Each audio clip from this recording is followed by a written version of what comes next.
Hey everybody, my name is Jesse Collins, and I want to tell you all about my show, the Gentleman's Wrestling Podcast, here on the Voices of Wrestling Podcast Network. On the Gentleman's Wrestling Podcast, we do a thorough analysis on the biggest issues and trends within the pro wrestling industry. We talk a lot about pro wrestling media, we talk a lot about fan culture and wrestling's place within general pop culture, and we talk about the broader influences that are shaping the way we discuss and analyze the pro wrestling industry. We've had some of the brightest minds in the pro wrestling intelligentsia on the show, including WrestleNomics host Brandon Thurston, both Rich Craich and Joe Lanza from the Flagship Wrestling Podcast, Trevor Dame from the Through the Years podcast, and a whole lot more. This isn't a show for hot takes. It's not a show recapping the latest episode of television. This is a show focusing on the biggest topics in pro wrestling and doing a deep dive on the real stories behind the surface level analysis you might find elsewhere. The Gentleman's Wrestling Podcast is available wherever you get your podcasts, and we'd really appreciate it if you gave us a try. Thanks. This podcast is a member of the Voices of Wrestling Podcasting Network. Visit voicesofwrestling.com to hear the rest of our great podcasts, as well as show reviews, columns, opinions, and updates across the world of wrestling. Here we go!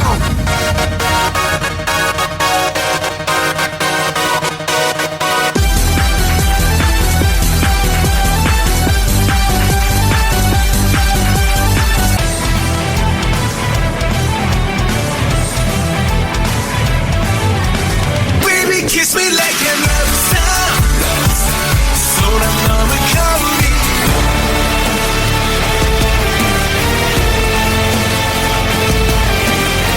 Whoa, kimi ya kata omoi. Koi ga hashiri dashita ra.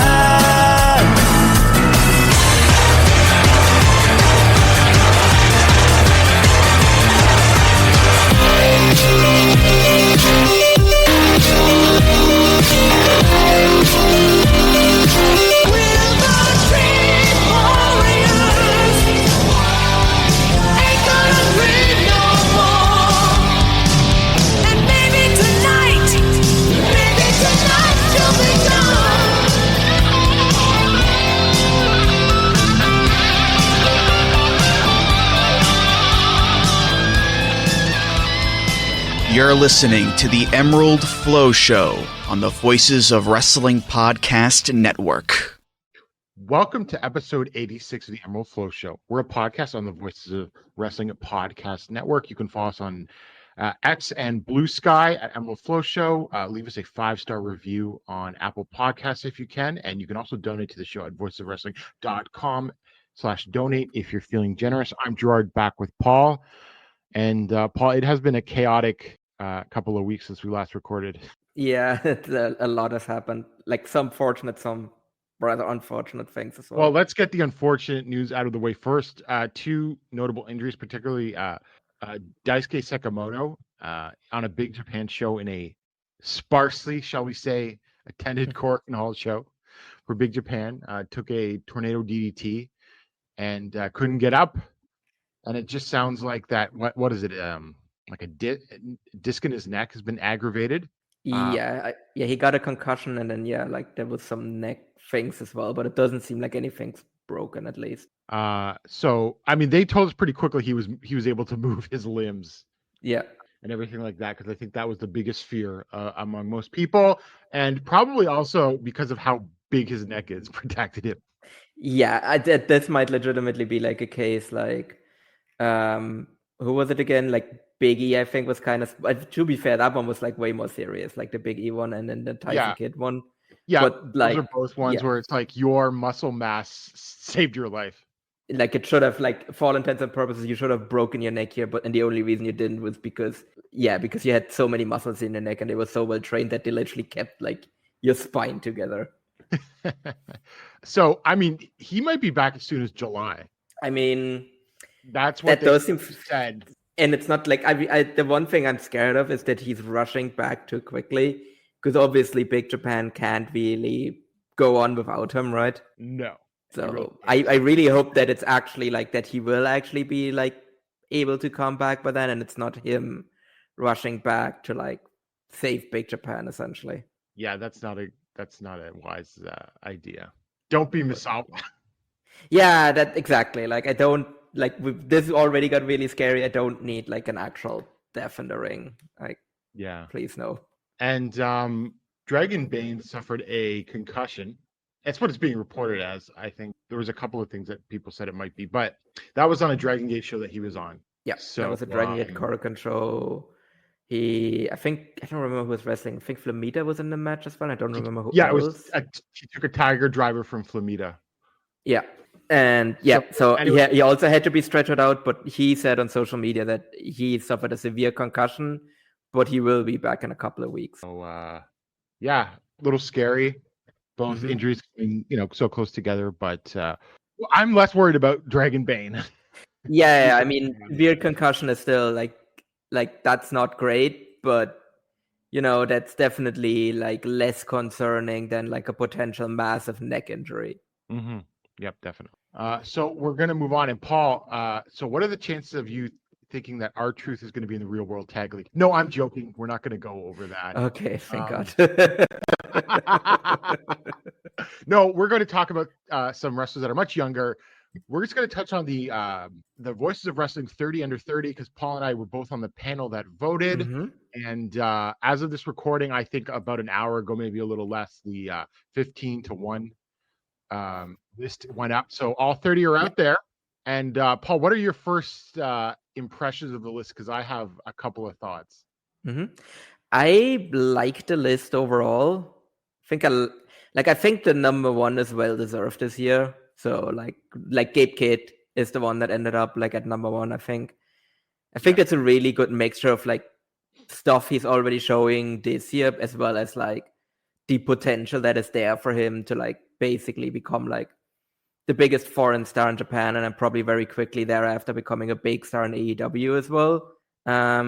I also like the mixture of like people on there. Like I'm really happy that like for example, like a Mad Dog Connolly made it onto the list. So like I really like the list this year because I think it's just a really nice like mixture, and I think it really represents like the entire world of wrestling, really. Yes, I mean you have. I mean, I'm sure that certain people will yell that there is not much WWE representation on the list. Good. But actually, did anyone? Braun Breaker was, I think, like 2 votes behind Mad Dog Connolly. That's funny. I'll give my 30 list in a second, actually. But Paul, I was a little shocked that somehow Yuma Aoyagi managed to slide into the top 30 because, spoiler alert, yes, I didn't vote for him. I did not really? vote for Yuma Aoyagi. Yeah. I was like, I can't defend this. I did, but I literally like the only reason I voted for him because I'm like, he's still really talented, and B, it's his last year of eligibility, and I was like, it feels weird to not vote for him when he's not going to be eligible anymore. Yeah, I couldn't do it. I think I was actually the high voter on him, if I correctly. I think Fred Moreland might have also, but like I don't know, I just couldn't bring myself to do it. But I don't have any other particular shocks. I mean, Yuma Anzai was the only other All Japan representation on this 5th. Yeah. But I'll talk about the other All Japan wrestlers that I voted for. But so quickly, I'm going to go from 30 to 1 on my real list quickly. And so this is starting at 30. So Daiki Odashima, 29, Mika Iwata, 28, Cannon, which I inserted at the last minute. 27, Sayaka Kurura, 26, Suzu Suzuki, 25, Sari Yamaoka, 24, Ryohei Oiwa, 23, Mirai, 22, Ryuki Honda, 21, Owada-san, 20, Miyu Watanabe, 19, Drilla Maloney, 18, I actually voted for someone from WWE. It was Oba Femi. 17, Rising Hayato. Maybe I should have actually had him a little higher now that I think about it. 16, Mao. 15, Kaito Kiyomiya. 14, Kevin Knight. 13, Utami Hayashishida. 12, Yuki Ueno. 11, Luke Jacobs. 10, Sayaka Mitani. 9, Starlight Kid. 8, Callum Newman. 7, Kosei Fujita. Number 6, Leon Slater, who didn't even make the top 30, and I was really shocked about that. Number Yeah. 5, Kyle Fletcher. Number 4, Gabe Kidd. Number 3, Sari. Number 2, Yuma Anzai. And number 1, Ozawa. Yeah. No, I mean, I don't really have any major disagreements with the list there. I'm just kind of quickly going to go over my own list. So I had as number 30, Crowchester, 29, Oscar Leuber, 28, Leon Slater. Same, I was also shocked he didn't make the list. 27, Mike DiVecchio, 26, Owada-san, 25, Rising Hayato, 24, Zozaya, who unfortunately will also retire this year, 23, Dragon Bane, 22, Alpha Wolf, 21, Utami Hayashishita, number 20, Ryuki Honda, 19, Adam Priest, 18, Matt Dog Connolly, 17, Luke Jacobs, 16, Kosei Fujita, 15, Mao, 14, Mascara Dorada, 13, Ryohei Uiwa, 12, Atlantis Jr., 11, Azumi, 10, Mochizuki Jr., 9, Yuma Aoyagi, which I was the high voter on, I actually checked that, 8, Suri, 7, Kaito Kiyomiya, 6, Kyle Fletcher, 5th, Shun Skywalker, 4th, Gabe Kidd, 3rd, Saya Kamatani, 2nd, Yuma Anzai, and then number 1, same as you, Ozawa. There you go. And Ozawa did finish 4th. Yeah. Kaito Kiyomiya 9th. Maybe a couple spots too high. Yeah, I voted for him like pretty highly, but I did not expect him to finish that highly on the list, to be honest. Yeah. 4th is the highest vote he actually got. Like 4th is the but I think he just ended up on a lot of ballots, and that made caused him to be on the list. Yeah, because he got no votes for 1st, 2nd, or 3rd. Mm-hmm. Yeah, definitely. I mean, he's high profile enough that he'll just get in. Same thing with Yuma Aoyagi, right? Yeah. I think he's just on a lot of ballots. Yeah. I mean, it's kind of a Gabe one as well. Like Gabe just got onto a boatload of ballots as well. So yeah, that's the list. You can check it out at voiceofwrestling.com, and you can argue about it on social media if you want. Yeah. I'm actually wondering, because Ozawa got 3 first place votes. Obviously we're 2 of those. I wonder who the 3rd person was that voted Ozawa number 1. I'll ask around and find that out. That's funny. Look, I said in my little blurb, I didn't have time to blurb out all 30 of my choices. I wrote no blurbs at all. So I wrote, I'm going to go to Ozawa, bring up a very important point. Okay, despite the fact that Team 2000X has already jumped the shark like every other interfering heel faction in Japan, Ozawa's individual performances have been nothing short of incredible. There's no one else on this list that is as individually responsible for turning around the business fortunes of their promotion like Ozawa has. Yeah, I mean, that is that true. last point. There's no one else that's done that kind of business on this list. No. I mean, there's the CMLL guys but that's not down to necessarily one individual, or if it is, it's Mythico. Yeah, exactly. That they're not responsible for that. Where he there's literally, you can point to attendance pre-Ozawa winning the title, and you can point to attendance post-Ozawa winning the title, and they look completely different. Which maybe in hindsight should have caused me to maybe put Kaito a little lower than I actually did, because the champion prior to Ozawa winning was Kaito. So. Yeah, and the only other person that has done some big draws is Saya Kamatani, but that's also got Tam Nakano at the other end of that. Whereas it's all Ozawa. Yeah, it's all Ozawa in this case. And I mean, to be fair, I did kind of the business that Stardom does is one of the reasons why I put Saya Kamatani 3rd. Because it was yes, there's a lot the Bushi Road Machine and the feud with Tam Nakano that, factors into that, but I think you also still you can still put a lot of that on her as well, and just how much buzz she gets in general. So I kind of see her and Ozawa kind of in a very similar vein, and not just because their gimmicks and looks are kind of the same too, but I think there's definitely you definitely have to give her credit for the business that Stardom is doing, because I don't they would still have good attendances, but not to that level that they're doing right now with her on top. Yeah. And then, so just other wrestlers real quick that we cover that made the list. I mean, Alpha Wolf and Dragon Bane, obviously. Okay. And Yeah. So Alpha Wolf Dragon Bane got votes. Daiki Odashima I voted for in 30th. I could not put him on there somehow because I of thought about it, but yeah. Galeno Del Mar got a vote. It was not me. Junior Matsunaga also got votes. Actually, now that I think about it, Akio. did Titus Alexander get any votes? Ryoki Honda got votes. Yes, he did. Okay. Because he's kind of a guy that now that I think about it, I kind of forgot to vote for. Yeah, but he hasn't done that much. Yeah. I feel like last year was the big thing. Yeah, there wasn't a lot of. But I guess my only regret now is I probably should have put. I think maybe Rising Hayato up higher, a little higher, but I don't think that would have gotten him into the top 30 or anything. No, probably not. I don't think he was particularly close actually to making it in. Wait, let me double check that. No, like because there's like so many people that were like ahead of him. Like if you look at like the little list that Griffin posted, like he wasn't really all that close to making it in. So I don't think like one person So putting him higher would have made that much of a difference. Highest ranking 17, and that's me.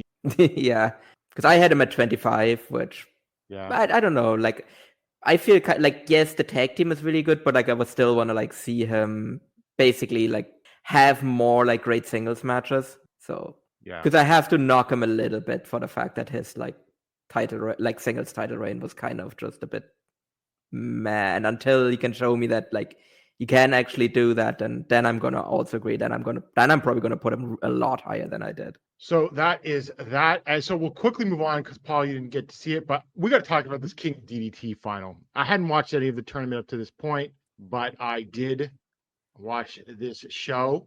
And okay, so the first semifinal was Kazusada Higuchi versus Yuki Aino, which was a great match. 12 minutes, 10 seconds. One with the Higuchi, one with the brain cross slam.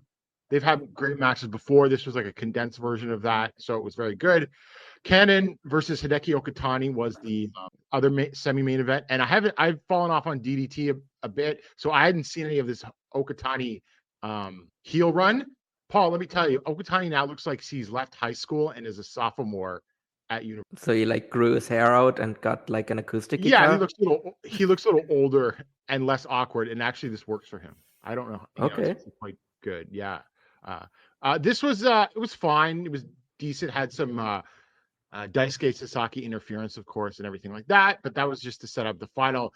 Kazusada Higuchi defeated Cannon in 1909 with a brain claw slam, and this match was awesome.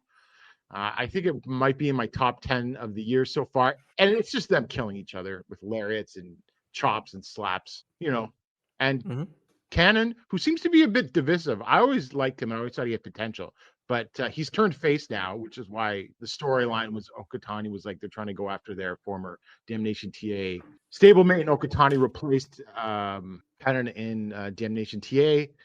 And I mean, this is just an old school battle. And I made this joke that why is it left to DDT, the only company in Japan, having matches like this? Yeah, I you know what? Actually, I mean, I didn't watch the match, but I mean, just based on like again, like obviously knowing Higuchi, and since we're gonna talk about him later, I feel like Higuchi is what Jun Saito pretends he is. Yes. Like it's like because they're both like former sumo guys, and they have kind of like similar looks as well. And I just feel like Higuchi is like this like absolute killer, and like Jun Saito is like a guy that like I think wants to pretend he's an absolute killer, but just kind of isn't at that level. Right.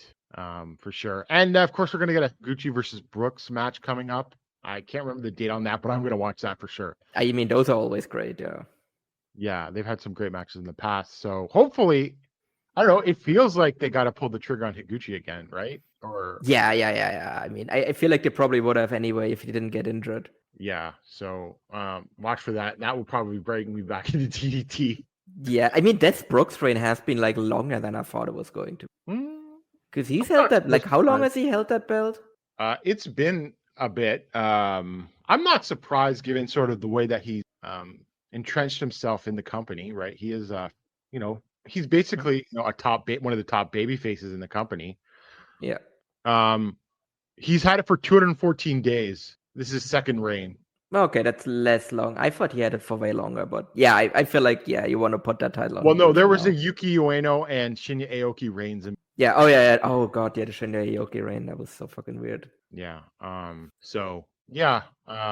They can end this one now. It's fine. He's established as a top guy. He's got two, reigns of decent length with multiple defenses and everything.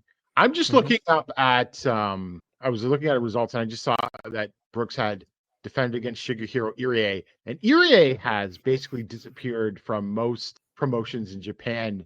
I mean, his most recent match was in Sportiva. Yeah.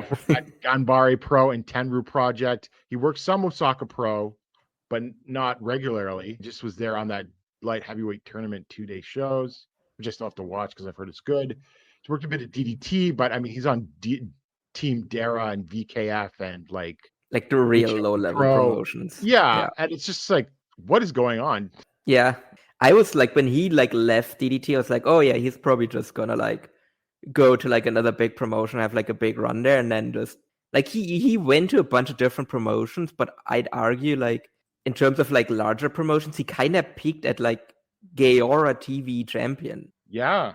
It's so weird that nobody is yeah, we're gonna bring you in, and maybe he doesn't want to do it. It's the only explanation I can come up. Oh, here's one for you. In Brisbane, Australia, Matt Riddle defeats Shigehiro Irie to win the WSW Australian title. Sure. That was in March. That's rough.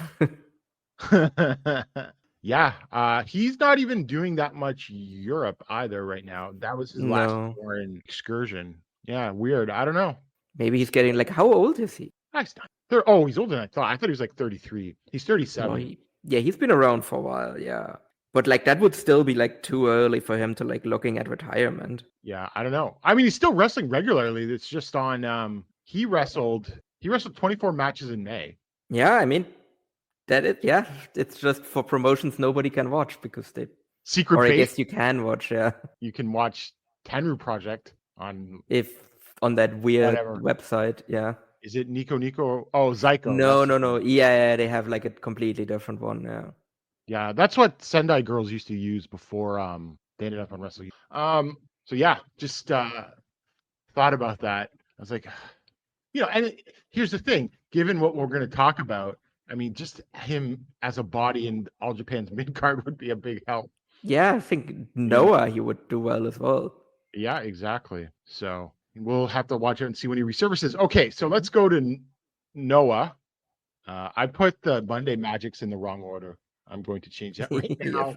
So we'll start. I was wondering about that. It's wait, why is episode 2 ahead of? We'll do the Monday Magics first, even though it's not exactly in chronological orders because Monday Magic is sort of in its canon. Yeah. So first one, they actually announced a attendance for this was at 412, which I think is Monday Night Mystery Card at Shinjuku Face. And we started with Alpha Wolf versus Dragon Bane, which is a nice, good opener, 10-minute draw. So, exactly what you think it was going to be. I mean, then you had Hayata, Saxon, Huxley, Manabu Soya defeating Shuji Shikawa, Muhammad Yone, and Ada when Soya used the Dando on Yone to get the pin, and that was sort of teasing something that we will talk about in the next episode. Then go to Archie Cole defeated Daiki Odashima in 922 with the Swanton Bomb. The real question is here, Paul, is Archie Cole just another jag like LJ Cleary? I mean, I think he is super young, isn't he? I think he's 18. Oh, really? Okay. Well, I mean, he does look young, yes. Yeah, because if I remember correctly, he's a guy that Nosawa basically picked up out of a training school, essentially. He's not on Cage Match. Yeah. So okay. I feel if for an 18-year-old who basically 18, hasn't really had 18 from Portsmouth. Okay. Which one? Archie Cole. Oh, no, which Portsmouth? Yeah. Okay. UK. I mean, yeah. I feel for an 18-year-old, right? I think he did really well in this match. I was kind of impressed by him. I thought he was just some random UK guy, right? But I didn't know he was this fresh. Okay, so I'll be a little more generous. And our LJ Cleary is a jag, but but he did not okay. Now that I'm okay, well maybe it was for an 18-year-old guy that just got this first. Okay, he did acquit himself very well. Yeah. That's the thing. I was like, I mean, that's a bit harsh for like an 18-year-old who that's probably like I'm like, he has like a I don't handful know. of matches. Okay, to so declare he's him a actually- jack. Okay, so actually, he's worth someone worth bringing back and investing in. That I must say. Yeah, absolutely.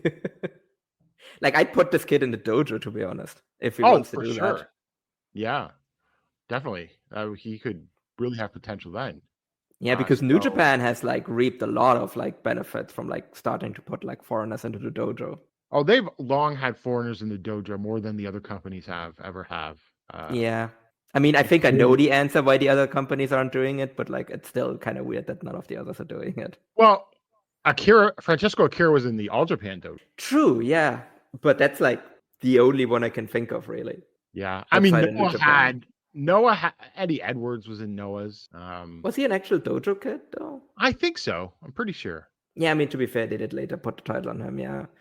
But again, like, I think, like, if you make that a more frequent thing, I think it could only, like, benefit you because you just have more people. Like, it's an easy way to put more people in there, right? That also want to do it. So next match, three-way match. Amaska defeated Johan Alejandro in 6 minutes and 31 seconds with the Kaikoku, pinning Alejandro from Amaska. You know, I don't even remember much about this match. It was pretty. No. Like, the only thing that was weird, but I guess it's because, like, Monday Magic is its own, like, canon, basically, is like, so you're putting, like, the champion in a freeway, and he's not involved in the finish at all, and like his next challenger isn't involved in this at all either. Like that was just kind of weird, but it's Monday Magic, so I guess it explains it. So next up, Mayu Iwatani and Koki Amore defeated Sadie Gibbs and Great Sakuya in 9-12 with the Dragon Suplex hold from Iwatani on Gibbs. I think this was pretty decent, even though Koki is not very good, but I did appreciate a very sloppy somersault senton from Iwatani to the outside that busted up with Sadie Gibbs. Yes. Which is the highlight of the match. Yeah. And I will also give Sakuya some credit. I think she has found a much better balance than the early stage, which I thought was quite rough. Yeah. Even though, no, she definitely has adjusted. Even though Riko Kawahara is a great wrestler, it's just the gimmick was Yeah, that's still the reason why I still don't like it, where it's like, okay, like she is better at it now, but like she would be even better if she didn't have to like do all of this gimmick shit. Yeah. So yeah. So next up, Naomichi Marufuji defeated Hikaru Sato in 13:01 with the Brainbuster cutback cradle. I enjoyed this. This was a good match. In fact, maybe one of Marufuji's best singles. I'm not going to say this is like a 4-star match or anything. But this might have been better than Marufuji versus Kaito. Oh no, absolutely. Like I don't think it's even close. But that match was just really boring. This one, they just beat the shit out of each other. Although Sato's chops look horrible. Yeah, but his chest looked horrible too after the match. Yeah, his chest looked horrible after the match. And let's talk about Hikaru Sato for a second. I noticed this a while ago, but he was slowly dialing back the amount of All Japan shows that he was on. And now I think he's only scheduled for Baka no Jidai versus Hokuto Gun Shinkiba show. We'll preview it later. I think it's on like June 24th or something. But he doesn't have any other All Japan dates this month. Yeah, I mean, now he was always a freelancer. Yeah, but I think he's going to be freelancing. He's probably. I mean, it was a really long like run. So I did notice that as well. I mean, my thing was always, well, he's still in a faction, so it would be weird for him to just disappear completely. Yeah. But just also given like the change in regime in the company, I don't think it's that surprising really either. Because obviously he was always like a Suwama guy. Well, he doesn't work Evolution though. True. Or at least regularly. I think he might have been and everything like that. But you know, it's interesting because he did not come out to make the first challenge to the new junior champion, like standard Sato playbook and everything. Yeah, it seems like Dan has assumed that role now. Yes, Dan Tamra has assumed that role now. So we'll see, but that's just something to watch out for. But again, if you're losing someone like Sato, or going to have someone like Sato around a lot less, you got to find another body for you. Yeah. I mean, could this also be like a cost cut, like a little bit of a cost cutting measure as Well, you well. never know. Could be. Because I mean, it's like he was a freelancer, but like he's been there for a while. That I assume his rate was probably like maybe it was just a case of like, okay, like the rate that you actually want to like work in this company after so many years is maybe like not worth it for them anymore. Yeah. And then to the main event, Kaito Kiyomiya and Titus Alexander defeated Minoru Suzuki and Ryan Clancy with the Skywalk elbow from Kiyomiya on Clancy in 1301. Paul, first of all, Ryan Clancy looks like he is going to stretch you at a fair in Bristol in 1953. Yes, he also looked so visibly nervous as well. I like him though. Yeah, no, definitely. I think he has potential.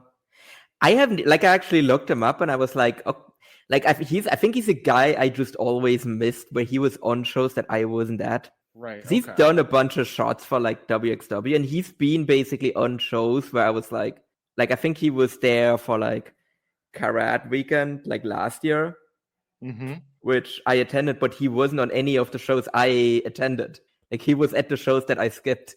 So he was like a guy that I just like always missed. Was like, oh, wait, he worked here and he worked here and here. And I was like, why haven't I really seen him before? And yeah, no, but I did like him as well. I think he has a decent look as well. Again, seemed very visibly nervous, but I think he did kind of hold up his end of the bargain in the match. Like he didn't look out of place. Yeah, for sure. But I mean, again, but it looks like there is like a thing where they're bringing in like a bunch of like new foreigners specifically for Monday Magic, right?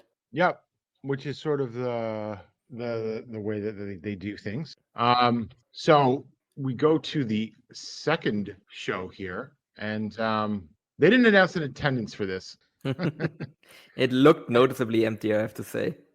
Yeah. So we started with three-way: Junta Miyawaki defeating Hayata and Kai Fujimura in 724 with the Sunshine Schoolboy on Fujimura. Again, these just are like 7-8 minute three-ways that just go by. Yeah, I don't remember anything about this. This next match is Akira and Danny Duggan defeating Masa Kitamiya and Deki Otoshima in 1415 with a tombstone pile driver from Duggan on Otoshima. And Kitamiya was out here in just some classic trunks to Otoshima. And okay, so this was a little confusing. First of all, there's two Danny Duggans. There is a Danny Duggan tag that used to team with Kenny Omega. Okay. This is not him. This is a much younger guy from the Britain. Yes. And this was his first match in 2 years. Really?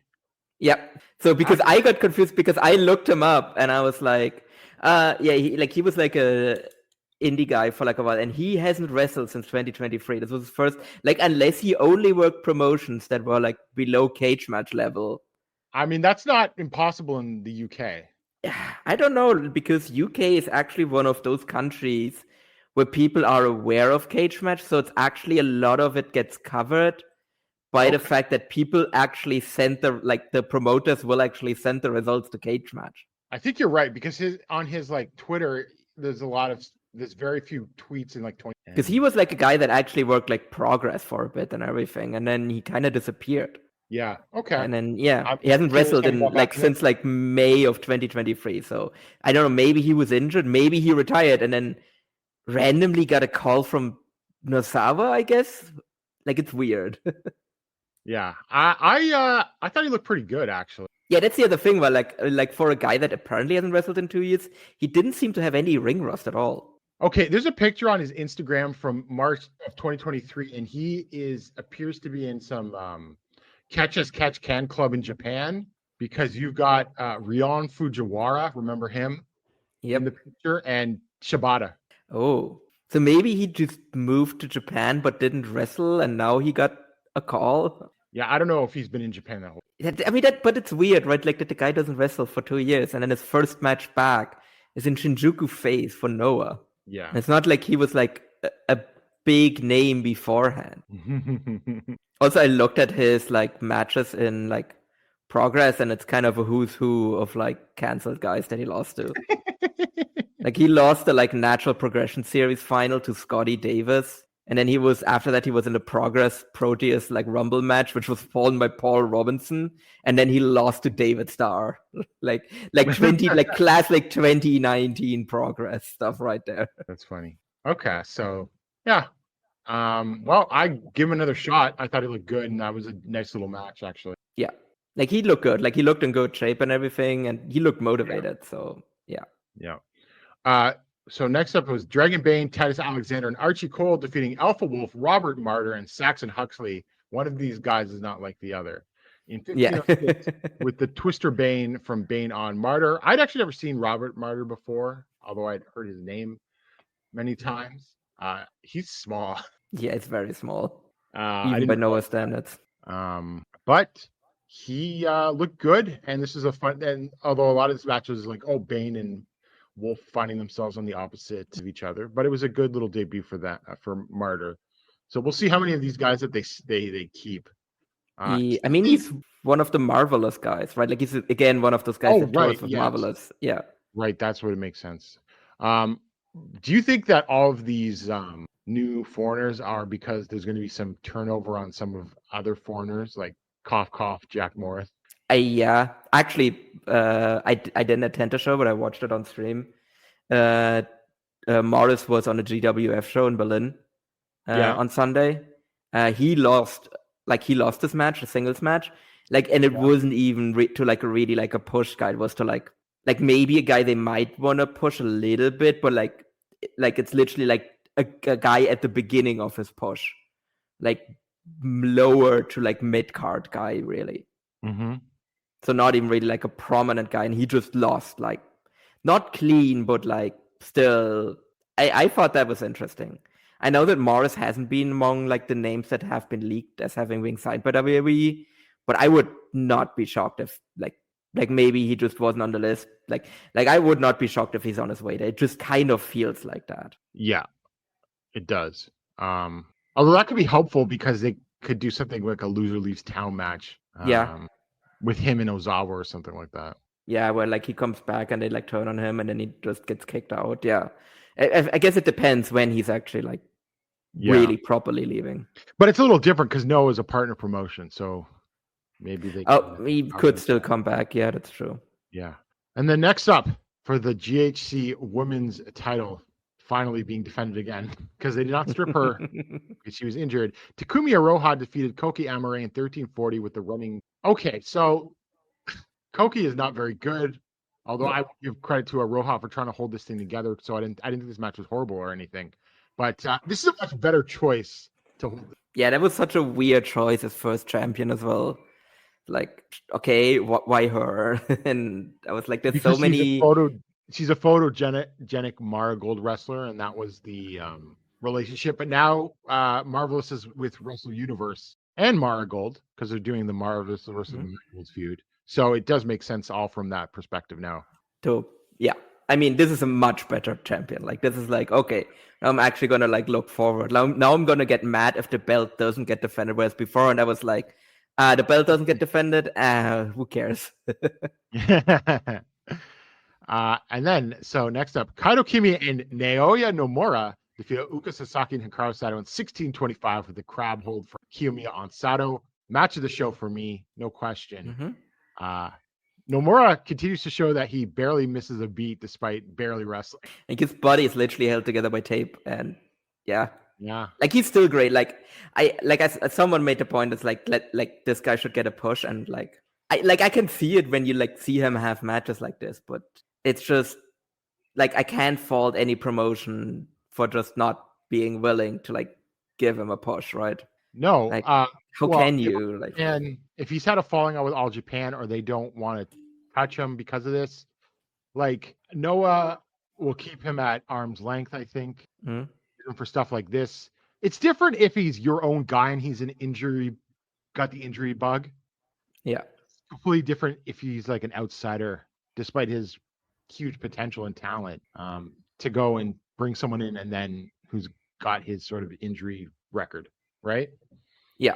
If he's your guy, you put him on the undercard or whatever, and if you can be kind of sure that his body can hold up, then you can start pushing him again.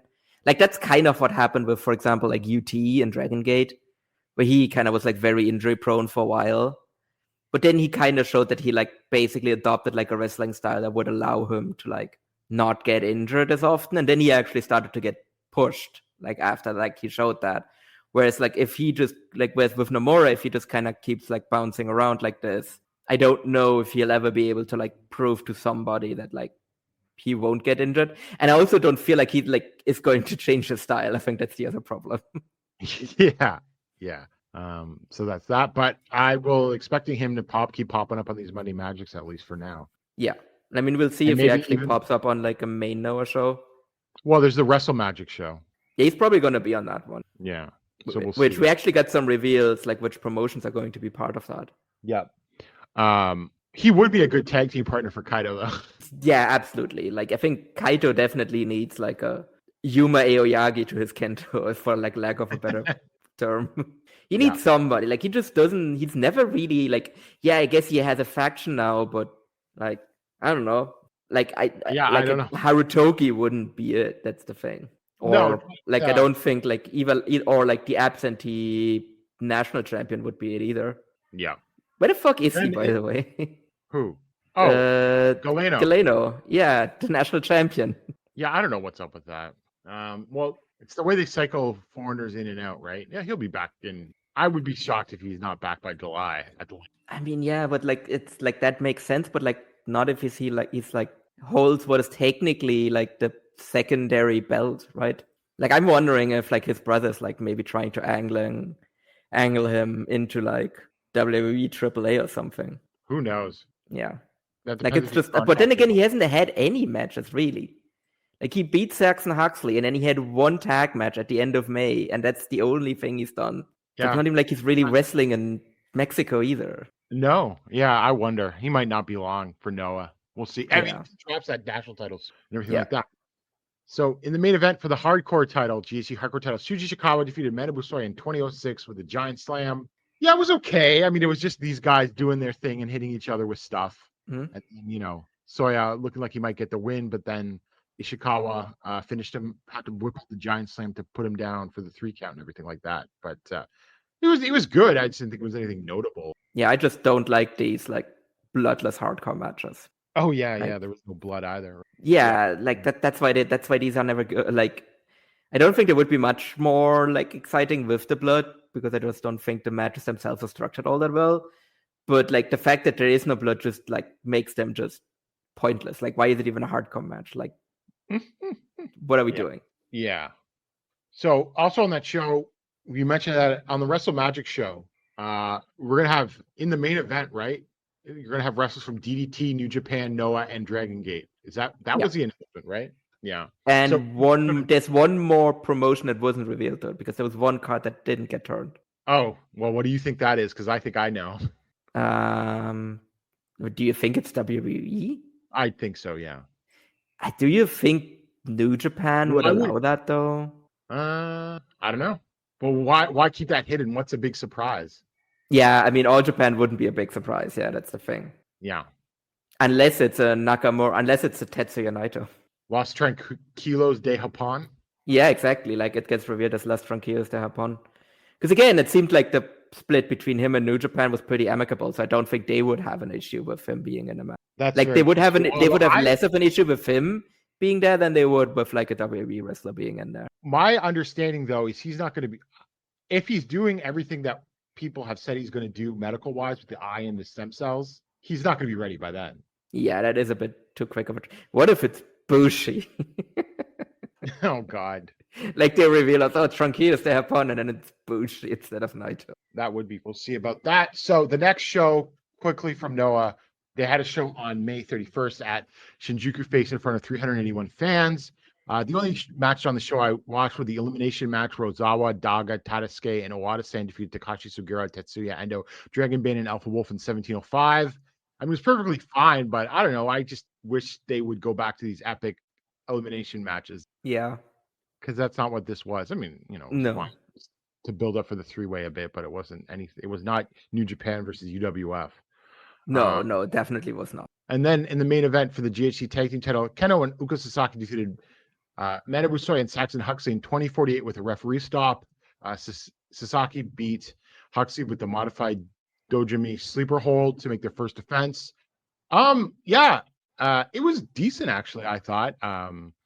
You know, they covered Huxley well. I'll just say that. Mm-hmm. But there was a tag title match that I thought was a lot better than. Yes, absolutely. To be fair, I thought I was like, yeah, that was a decent first defense for what is surely going to be a lengthy title reign. More on that later. So then we jump to 381 that was like a Saturday or a Sunday at Shinjuku. The Not 3rd? great. The 31st. Oh, the 31st. Yeah. No, that is not great. Yeah. That was a Saturday.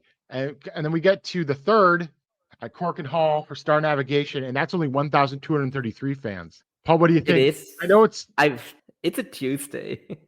I know, but given that they've been selling these out like with like overcapacity, yeah. I don't know. To me, it's an indictment of the fact that like people don't want to see freeways for title. No. They never draw in Japan because people don't like them because they suck. So we start off with Masa Kitamiya, Asuka, and Shuhei Taniguchi defeating Eita, Shuji Kondo, and Black Mensaray in 6:57 with the Kaikoku from Asuka on Mensaray. Nice, simple little opener. Saxon Huxley and Hayata and Yuto Kikuchi defeated Kenta, Super Crazy, and Daiki Otashima at 9:20 with the neck hanging bomb from Huxley on Crazy. Not much to say about this except Kenta feels kind of cold now. Yeah, that was like they were doing like a bunch of like weird stuff with him about like Oolong Tay as well, which luckily didn't make its way here because I know they did that for like the sport shows where apparently like some crazy fans spat like Oolong Tay at him. Oh right. Yes. Yeah. So yeah, I don't know. Like it definitely feels like he cooled off in a match. I thought they would keep him like in a semi like strong position, but it seems like they just immediately moved him like way down the card. Yeah. Maybe he doesn't want to do any. That might legitimately be the thing. That might also be the reason why Ozawa won, where like Kenta, where they were like, okay, we're gonna put the title in Yatsuma Hall, and Kenta was like, nah, fuck that. I don't want to be champion. Yeah. Who knows? Well, we'll see. I feel like they should at least keep him hot until the 25th anniversary celebrations are over. I don't know. Or the N1. Yes, also that. So three-way match: Naomichi Marufuji, Dragon Bane, and Alpha Wolf defeated Kaito Kiyomiya, Alejandro Kai Fujimura, and then also Daga, Tadasuke, and Owada-sen in 8:23. When Owada-sen was disqualified, that was a whole lot of nothing. I guess you can be disqualified in a freeway. Yeah. Like that's like why did Kaito and Alejandro and Kai Fujimura also lose, right? Like, it doesn't make any sense. They weren't involved in that at all. Yeah. This Noah booking, man. Let me tell you. Yeah. It is incredible how quickly that turn went south. At Sushi Katoge debuted 20th anniversary match. At Sushi Katoge defeated Super Delphin in 9:53 with the kill switch. I enjoyed this, and I got to say, Super Delphin, not bad. Still. Yeah, that was my exact take as well. It was like that man is 57 years old. Like he didn't okay, he looked like one step short, but like really like if at 57 you only look one step short, that's really impressive. I mean, he was never the most spectacular of the juniors, but yeah, that too. but he's still solid at his age, despite the fact that he's wrestled a lot of matches between the Osaka Pro and the Okinawa Pro years. And somehow this was his first match in Noah. Wow. Like I would have thought he would have at least done like I don't know like I know he never had like a run there obviously, but like I thought he would have had at least been on like some show at some point, like randomly teaming with somebody or whatever. But no, this was his like very first match. Maybe because his company rated all of his good wrestlers at one. That might be because you can bring him back in for like a bunch of people's like anniversary in this promotion. Yeah. It's like, oh, it's Yohei's 20th anniversary, also featuring Super Delphin. And for the GHC tag title match, Manabu Soya and Daiki Inaba defeated Keno and Oka Sasaki in 13:47 with the extreme passion hold from Inaba on Keno, which was basically to win the title. And the champions fall on their V2. I mean, this is a great match. I will say that might be my favorite match across like all of these shows that we're like reviewing. It might be actually. Yeah, now that I think about it, this and Marufuji versus Sato.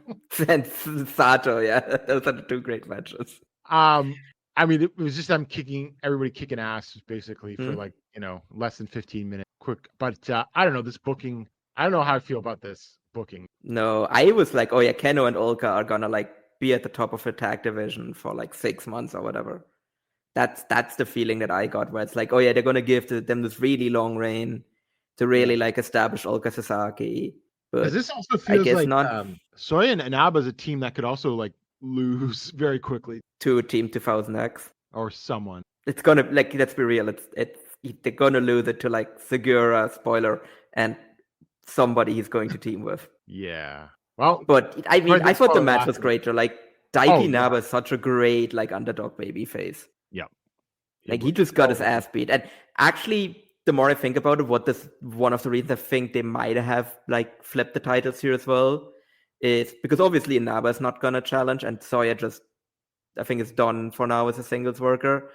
I think Yeah. this might have also been done to like free up Keno and like Ulka to like challenge Ozawa.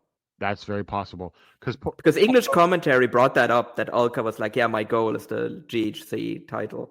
But let's think about this whole storyline of Inaba challenging for the tag titles, because Oh, it's very stupid. it's very stupid. And Soya also lost the previous tag title challenge match and a singles title challenge a couple days before. And he gets Yeah. another. Yep.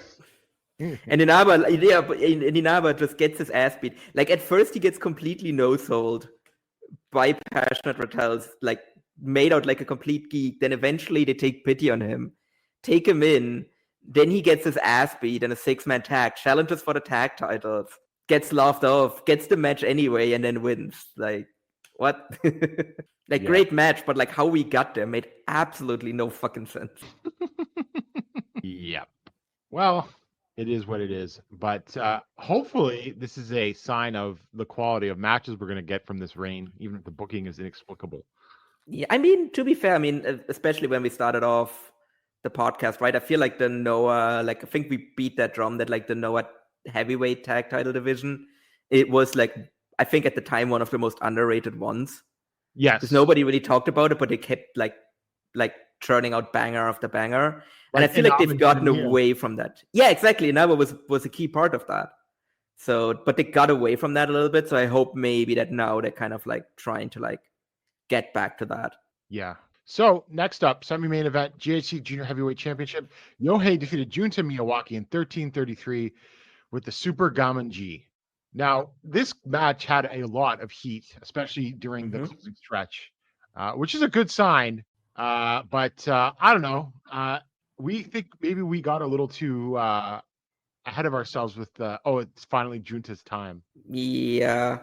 I feel like I think I would still kind of, if I would put money on it, I would still say he's going to win the title at the New Year's show. But yeah, this match, I will say I liked the second half of the match, but I thought the first half was real boring because like basically it had this lengthy Yohei control. Like I think Yohei, like if you want to do Yohei versus Junta, it just needs to be like a crazy spot fest basically. And what they tried to do was like have this lengthy Yohei control period with Junta selling, which Junta's good at, but Yohei is not like they're too similar in that way. They're both really good underdog baby faces. So if one of them has to have a lengthy control period, it just doesn't work because they're not good at that. So yeah, I did not like the first half of this match. I was just really bored. Where I was just like, good hot closing stretch, but that was about it. Yeah. And then Kotoga came to challenge. Which you think Kotoga's winning? Because he got like the mask and everything. Right? Yeah, I feel like he should be. And again, Yohei is a chaser, not like a long-term champion. Yeah, this is his gold watch ring. Yeah. Just to say that I've done it and everything like that. And honestly, like he got 2 defenses in. Yeah, that's fine. That's a good reign, yeah. That's fine. You don't really need to drag it out more than that. No, I agree. And then GHC Heavyweight Championship Survival 3-way match. Ozawa defeated Takashi Sugiura and Tetsuya Endo in 24-38 to make his 6th defense. Wow. And then Endo defeated Sugiura with a horizontal cradle in 15-20, and then Ozawa pinned Endo with the Real Rebel in 24-38. So everyone's talking about what happened in this match because guess what? Sugiura turned and joined Team 2000X and then got promptly rolled up. Yeah. In the vein of this meeting could have been an email, like this freeway could have been a singles match. Like what's the reason this had to be a freeway? Like, right? It changes absolutely nothing if Sugiura is just accompanying Endo to ringside and then turns on him in the match. Like, it actually makes more sense because then you don't have Segura working over Ozawa for like 15 minutes and then turning on Endo, which makes less sense. Like, why are you attacking the guy that you're going to join like in 15 minutes anyway? That doesn't make any sense. Yeah, like I get maybe if you wanted to like protect like not have like a singles match yet between Ozawa and Endo, but I feel like you have the out right there with Segura turning on Endo. So Endo doesn't really lose anything if he gets beaten here by Ozawa in a singles match, right? It's really like there's just no reason for this to have been a freeway. Like that's just does this make any sense to you? No. And as far as the match itself, well, I mean, the last couple of minutes between Endo and Ozawa were pretty good, but that's all I have to say about that. Yeah. That's the thing, like Japanese wrestlers also aren't very good at freeways because they don't really do them. So no. Unless it's just really awkward. Fest is your best bet, I think, right? Yeah. Whereas in this case, well, to be fair, there was that one freeway like years ago between, I think it was Oiwa, Kitamiya, and I think, was it actually Segura as well? Or who was it? Who was the third one? I don't remember. You know, where they just beat the shit out of each other? Right. That was pretty good, but that's not what this was. This was basically Endo and like early on, Endo and Segura team up on Ozawa and basically almost turn him into a baby face because it's just these two guys just beating him up all the time and teaming up on him until Segura just decides, I guess I flip my evil switch now and turns on Endo like 15 minutes in. Yeah, it's just inexplicable booking. Probably should have seen it. I think we even joked about like the Suzuki Gun comparison, which is real, but and this match, of course, also did have interference. The ref got pulled that at one point. I mean, Japan is stuck in like 1998 WCW. I don't know how it's and in this comparison, All Japan is Disco Inferno. Who's Disco Inferno in this case? All Japan. The comedy. Yeah. Oh yeah. I mean, okay, but I will say one thing. I don't think I actually really mind. Like, the more I thought about it, the more I'm like, I don't think I actually really mind Segura in Team 2000X. Like, so I just think they did it in such a horrible way. Yes, no. The turn itself was dog shit. But, like, I think going forward, it might not be the worst thing. To kind of just have, like, you know, like, because it's a bunch of sleeve balls, and this gives them, like, an ass kicker, which I think could help them, too. They don't really have an ass kicker. Exactly. Like, they kind of had it a little bit when they had, what's his face? The tall guy from WWE. Almost, yeah. When they had Almost, right? They had, like, a little bit of that guy that can, like, intimidate people. Yeah. But, like, now they, like, just have, like, an ass kicker in there, like, with Segura. So they, you know, like, I think that can work really well. Like, if you have, like, Ozawa kind of, like, hide behind, like, Segura, basically. And then, like, whoever, like, finally takes the title of Ozawa also has to like overcome Segura as well. I think that can actually work. It's just like the way we got there was again similar to the tag title match, just completely nonsensical. Yeah. Well, we'll see what happens because we're going into the next couple of months of big shows, right? So the next big thing for Noah is on the 21st in Osaka, Eddie on number 2. The main event of that show is a special 25th anniversary special tag match. Kano and Kaito Kiyomiya versus Naomichi Marufuji and Kenta. Yeah. I mean, that should be good. Pinned in this. I mean, generally I would say yes, but you know what? Who I actually think is getting pinned? I think Kenta is getting pinned. Okay. For the GHC Junior Heavyweight Championship, it's Katoge versus Yohei. Now we're in Osaka, so Katoge is winning, right? Yeah. I think it's time for like another Katoge reign. Like it's been like how long has it been since it's been a while. Held this belt? Yeah, it has been a while. We've got a Kazuyuki Fujita versus Masa Kitamiya match, so we can imagine how that's going to go. But yeah, it's a nice time. And I know who's getting pinned in that one. Yeah, we've got a 10-man tag: Ozawa, Sugiura, Daga, Tadasuke, and Owada-san. Still no Jack Morris versus Manabu Soya, Daiki Inaba, Saxon, Huxley, Hayata, and Yuto Kikuchi. Okay. Yeah, so we're gonna get I assume we're gonna get like a tag title challenge out of that one. We got Daiki Otoshima versus Will Cruz. Or is that how you say that one? Is it? Isn't it? Well, the thing is, okay, he is English, so it's probably pronounced. So no, because the thing that trips me up is because obviously There is German football legend. Why am I blanking on his first name? Jesus Christ. Tony Kroos, obviously. Literally from my hometown, actually. Oh, okay. I actually know somebody that went to school with him. But like in German, it would be pronounced Kroos. But obviously, this guy is English, so I guess it would be more Kroos. Probably. So I have seen he was on those Noah shows in the UK, and he's like 6'3", 270, 270 Yeah, he's pounds. a big guy. I thought he was actually pretty good, so I am looking for that, right?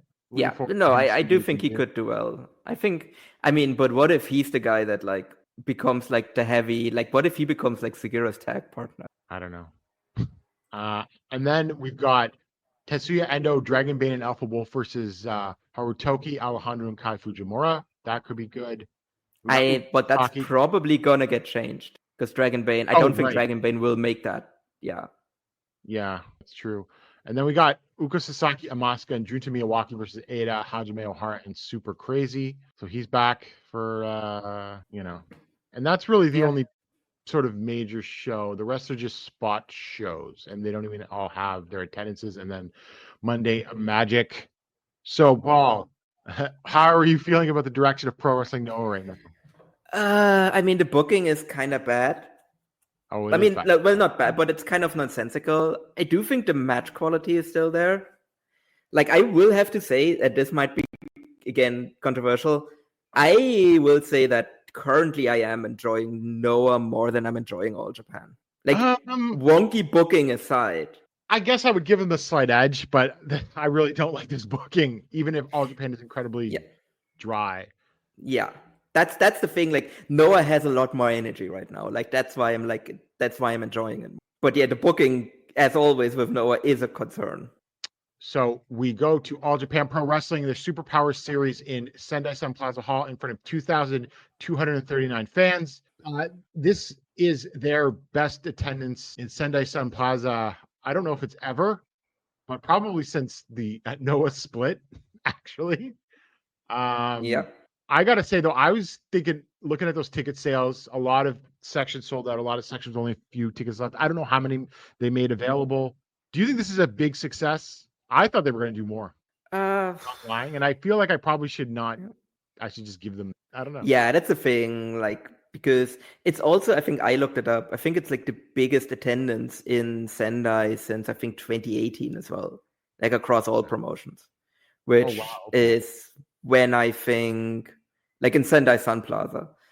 Yeah. Because I think like the last one that drew more than this was when like New Japan packed like 3,000 people in there in like 2018. But that's still kind of, peak New Japan basically. Yes. So I like, again, I also can kind of see it where like I also kind of expected a little bit more than this, but like it's such a big number that it's just hard to classify it as a disappointment, right? Yes. I mean, whenever All Japan goes above 2,000, that is an accomplishment for them. That's a big accomplishment. Yeah, exactly. But then again, they did kind of, build this up for like 6 months. Yeah. So, I mean, and it's in their hometown. So I don't think it's unreasonable to expect more. It's just that it's at the same time also like hard to classify it as a disappointment. Yeah. Okay, that makes sense. That's a good way of putting it, I think. So we start off with the show, and this show did not start off well. Hideki Suzuki defeated just Takashi now in 11:48 with the Lake of Retribution. Not even Hideki, company man Hideki, could save this. Whoever has put it in their head that we need these like lengthy Takashi like singles matches just really needs to reevaluate their life choices. Also, this was supposed to be Taishi Nagawa. He's injured, and I don't know how long he's. Yeah, but still, like again, did we not learn from the CC? He must have been injured in training. Yeah, because I don't think he was injured in any match that I've seen. Yeah, and he's not on any of these upcoming shit either. So hopefully he comes back soon. And then Davey Boy Smith Jr. and Kuroshi of Tokyo, Japan defeated Jack Kennedy and Aizawa #1 in 9:27 with the Bulldog Bomb from Smith and Aizawa. Another woof, whatever. I mean, that team just had to be a rip on somebody, right? Yeah.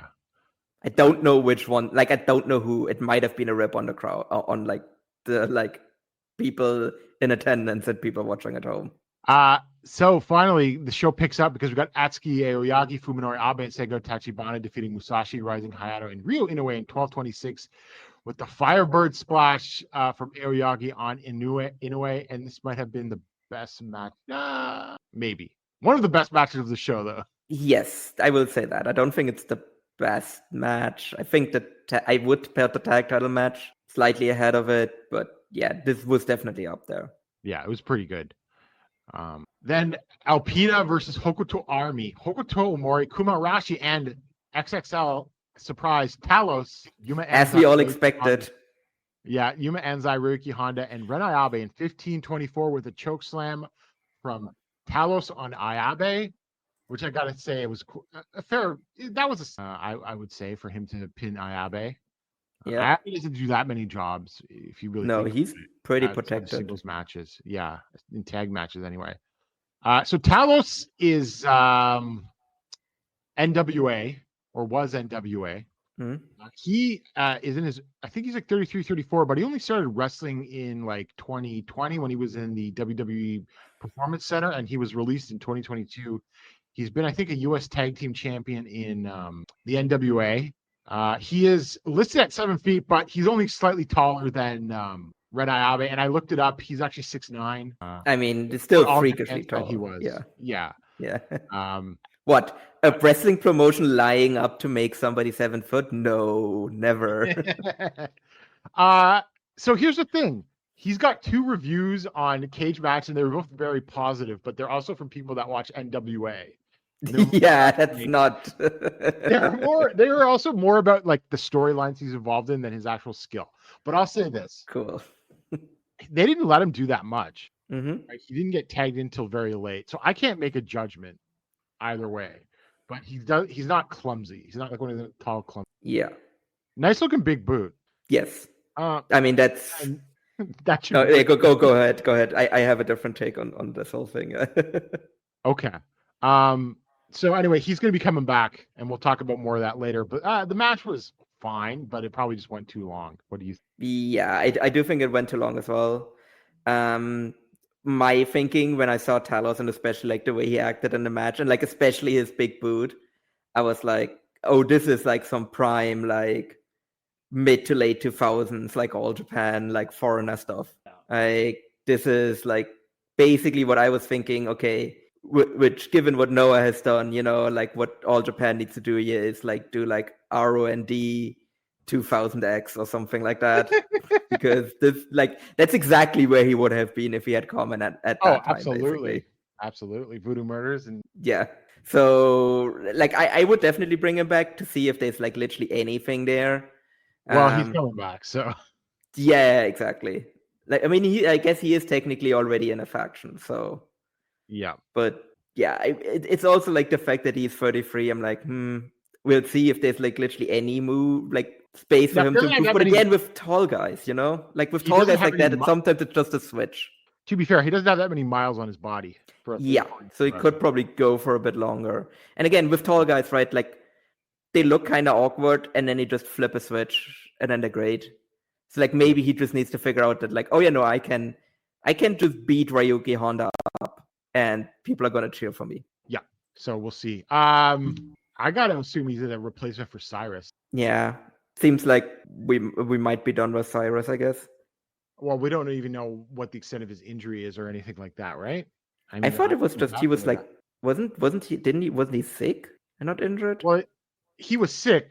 I don't know. Maybe they just didn't like the fact that he straight up missed. Yeah. Oh, he's medically cleared. Well, yeah. So this might have been a thing where they're like, we're gonna move on from you. Well, we'll see. I mean, I thought Cyrus had gotten a lot better. Relatively. Yeah, but there was also like a very clear ceiling there with him.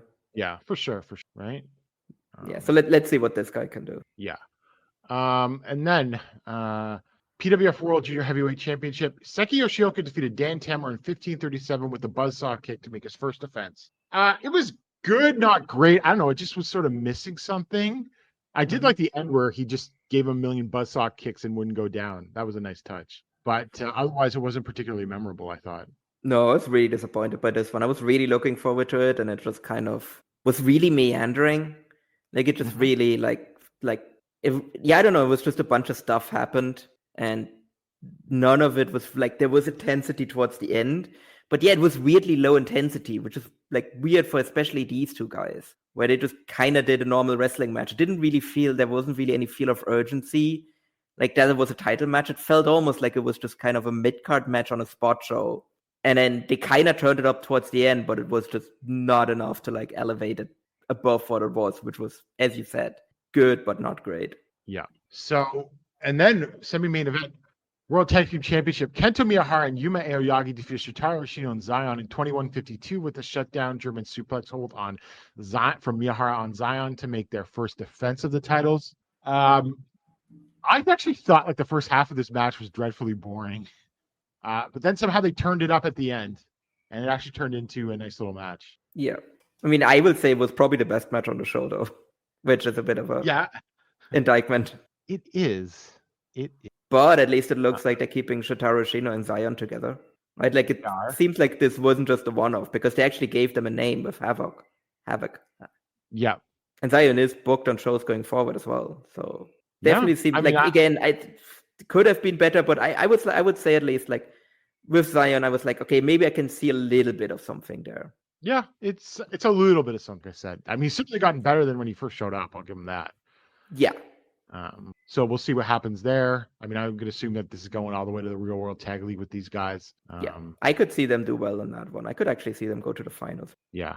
And then in the main event for the Triple Crown, Jun Saito defeated Rei Saito in 23:07 with a dying light to make his fourth defense. I mean, I didn't think this was horrible. I just didn't think it was like any good as a Triple Crown main event. Yeah, I think that's ultimately what I've settled on. Too long. Yeah. And what I just was thinking back to their match that they had at the Nakajima versus Miyahara show at Yoyogi. And that was like, I think 17, 18 minutes, and they're just kicking the shit out of each other. They tried to actually wrestle like an epic main event style match, and I think that's where they fell short. Yeah. I think where I've settled is June has bad Triple Crown matches. They're not bad matches, but they're bad Triple Crown matches. And yet somehow has better matches against the same opponents in the Champion Carnival. Yes, exactly. That's the weird thing. Like, it's just his Triple Crown matches that are bad. I think that they're expected to do a certain format in Triple Crown main events that is different than in a Champion Carnival match. Yeah, and he just can't do that. No. Hideki came out to challenge. And now I'm getting a little worried about their match, even though they had a great match in the Champion Carnival. Paul, this June reign's got to end, though. Oh, God, it's got to end so bad. I'm so done with it now. I don't think Hideki is going to beat it. Although I would certainly not be against Hideki Suzuki becoming the Triple Crown champion at this point. I am Team Hideki. Like, let's go, Hideki. Like, sure. Please free us. I mean, if Hideki wins, I don't think he's going to get a long reign. No. But I feel like that might also explain why he's like, yeah, I'm willing to do a bunch of drops because you're going to put the Triple Crown on me later. Yeah. So, I don't know. We'll see. But this show wasn't very good. It was just flat. No. Yeah. That was the other weird thing. The main event got weirdly little from the crowd. I got decent amount, but maybe not as much as you'd think considering who's involved in it. Yeah, but compare that right to like the tag title match the Saitos had with Business Tag. You know? Yeah. That was a molten hot crowd, and this was like it's not that they were dead, but it's not nearly what you expected of like two hometown heroes, like main eventing the show. They were just there, like that. Like that's the other thing where I'm like, okay, we built this whole promotion around this specific match, and then it draws a good crowd, but maybe slightly below expectations, and the match quality is not great. And the crowd is also just kind of mediocre on it as well. So I'm just like, okay, let's just end this. Like, it's fine. Like, it drew some decent houses or whatever. But, like, it's just been dragging this promotion down so fucking much that, it just makes everything feel so, like, sluggish, really, in all Japan right now. But, yes, like, I think even putting it on Hideki ironically enough, would like inject actually like fresh energy into the promotion. Yes, it would. And fresh matches and much better matches, I think. So yeah, hopefully, I'm just not confident that's going to happen. I don't know where this Jun Saito reign's going to end because he's beaten everybody now. See, that's why I think it's ending now, because it's like, well, where the fuck else are you gonna go? Yeah, we'll see. I hope. So their next show is on June 14th in Gifu, and we've got Shotaro Ashino and Zion versus the returning Hiroki Murase, who you may remember as Udamaro, and Lothar, who's just some indie guy in a lucha mask. Yeah.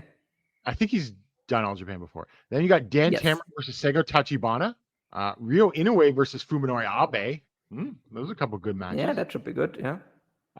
All Japan Pro Wrestling TV 6-man tag team championship match: Hokuto Mori Arashi and Takashi versus Talos, Jack Kennedy, and Aizawa #1. I wouldn't have. I know I could see them putting the 6-man titles on Talos, but not with Aizawa. I mean, that's also the other weird thing, is like, that's just Hokutogun was Hokutogun. Yeah, I don't know. This is an 8-man match. That's almost a preliminary 8-man tag match, or for All Asia tag match. So we got Rising Hato, Yuma Anzai, Honda, and Renai Abe, so Alpida, versus Kento Miyahara, Atsuki Aoyagi, Musashi, and Davey Boy Smith combo. And then in the main event, it's Triple Crown and Junior title preliminary. So you got the Saitos and Doi, Naruki Doi versus Hideki Suzuki, Yuma Aoyagi, and Seki Yoshioka, which actually could be a good match. Yeah. And then actually, do you think we're gonna get like a Doi challenge out of that one? No, he's already challenged. Oh yeah, right. He did already. Fuck, I forgot he came out. Yeah. I forgot too. And then Dan. So this is on the 15th at Kyoto KBS Hall. Got Dan Tamura and Ryo Inoue versus Fuminori Abe and Seigo Tachibana. Shotaro Ashino and Zion versus Reiki Honda and Renai Abe. That's an interesting one. Let's see who will have win.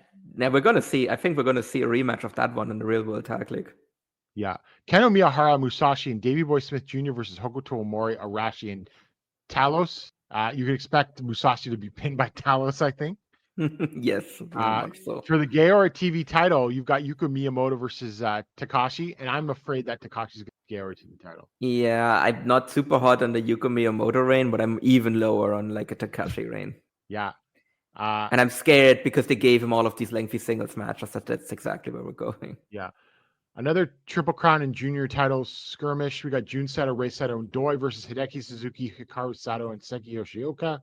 And then in the main event, we've got Rising Hato and Yuma Anzai versus Yuma Aoyagi and Atsuki Aoyagi for the All Asia Tag titles. And I think that's going to be a banger. And honestly, Paul, I think it's time to get these titles off of Anzai and Hayato because, as I said in the comments, my blurb for Yuma Anzai in the 30 under 30, Anzai's biggest problem right now is that they're not pushing him enough. He should be pushed even more. You got to get him up to the All Asia Tag title, I think. Like, that's the only way I'm like, okay, if Hideki loses to Jun, is if Anzai is the next challenger and he's the one that beats Jun. Yeah. And then on Wednesday, June 18th at Korakuen Hall, we've got so far announced Seki Yoshioka versus Naruki Doi for the PWF World Junior Tag Team Championship. Or not Tag Team, Junior Heavy Championship. Jun Saito and Hideki Suzuki for the Triple Crown. Rei Saito, Atsuki Aoyagi, and Takuya Nomura finally. That was long overdue. Versus Musashi, Davey Boy Smith Jr., and Shota Kafuji, which is a good sign. Getting that Korakuen call. I've been also, I just realized something with that booking. Yeah. Hideki's definitely winning. Why? Takuya is his first challenger. Oh, you think so, eh? Yeah. That's some real deep history. Moonwolf can never die. We got some All Japan Main Army versus Baka no Jidai. Suwama making his obligatory monthly appearance. Shotaro Ashino, Dan Tamura, Ryo Inoue, and Zion versus Hikaru Sato, Kengo Mashimo, Yuko Miyamoto, Fuminori Abe, and Seigo Tachibana. Look, if they give him enough time, that could be really great. That could be really good. It's a bit too far down the card, though. That's the problem. Yeah. And then Alpida versus Hokutogun 8-man tag match. Rising Hayato, Yuma Anzai, Roki Hun, and Renai Abe versus Hokuto Omori, Arashi, Takashi, and Talos. And Paul, I saved the best for last. World Tag Team Championship, Kento Miyahara and Yuma Aoyagi versus Madoka Kakuta and Kai. Yes. He's back. He's back. And Paul for clown makeup with no Joker makeup. Yeah, that should be really good. But that should be so fucking good, though. this should have been the main event of its own show. Yes, actually, it definitely should have. Because either some of these other really cool undercard matches are going to get like 5 minutes. Like this match should have like 20 minutes at least. Yeah. Right. Yeah. Like it should have main evented. Like you can main event. You can easily main event a Kurgan with this. Yeah. Like my thinking is you should. They're never going to do this, but like Hideki versus Jun Saito should be like 18 minutes. The rest of the time to the tag title match. I would like. Okay, I get that it's a Triple Crown match, so you have to go longer. But like I'm like, God, you can do 12. Yeah. All right. Because I feel like there is like an upper limit with like June, like with rare exceptions where it's like once it goes past 15, it really like falls off. So that's that. Hopefully, I mean, some of these this Korakuen looks very good. I just hope that if they change the Triple Crown, we can get some momentum back. Yeah. You know, I really hope so. Like I'm just done with this Jun Saito reign.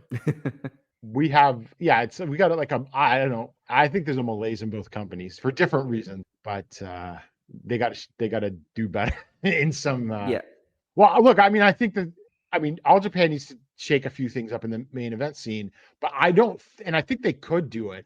But the problem is, Nosawa's not going to venture from whatever the hell he's doing. Yeah, I mean, and he survived this long, and now he actually has like business success to point to as well. So he's not gonna like leave anytime soon either.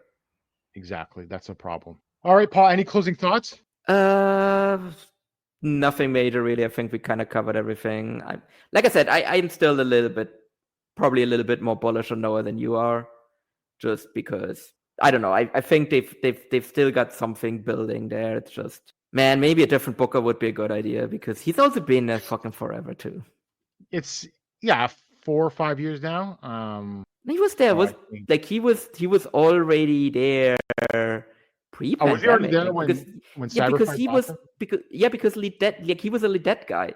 Like that's why I actually was sure when they got bought that he would leave because he was a Lidet executive and he left Lidet to stay with Noah when they got bought. Right.